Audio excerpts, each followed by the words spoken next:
right, good morning, everyone. It's Thursday, May 10th. It's 9:06 a.m. There were some economic announcements.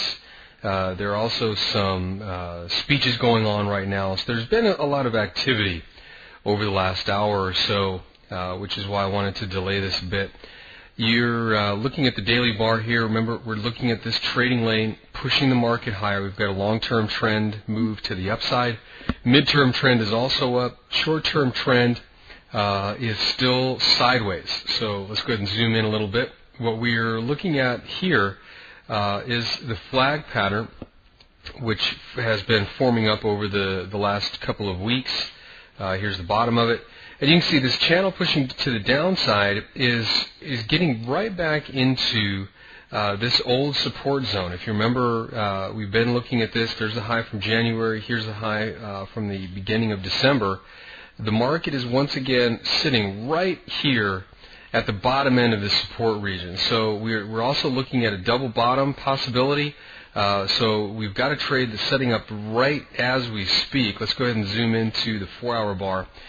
You can see that the momentum is starting to build on the downside, though. So we're going to have to be careful here that we're not getting in front of some increased momentum to the downside. Anytime you see these big momentum kind of bars in the marketplace, you've got to take notice.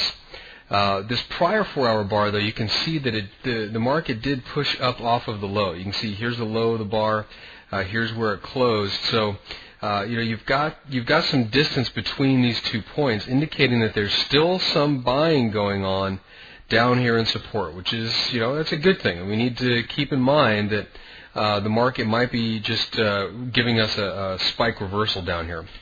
If we go down to the hourly now, you can see that these bars have a little bit more momentum. You can see at first there was quite a bit of support here. You can see the market pushed into this area, closed up, pushed down, closed way up, actually, even over the close of the prior bar, pushed up here, bouncing up to nearly the top end here of resistance before coming back down. This was again on some news. So there was some news that came out here, as well as some news that came out in this area here, both of which pushing the British pound around.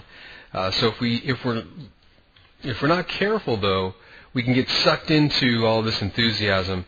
Right now, we're looking at a double bottom. Let me go ahead and duplicate this line. There we go. So you can see here that the market is hesitating at this point.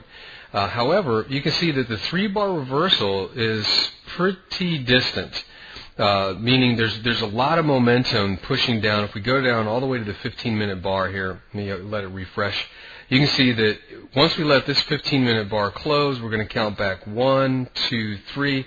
Look at how high this 3-bar reversal is going to be before we can enter. Remember, the 3-bar reversal is designed to get us in on a consolidation. So we need to see the market consolidate, just like this area here would have been an ideal 3-bar reversal. But we need to see this consolidation before we can get in. That's the whole purpose and point of using the 3-bar reversal. So we do have a potential long.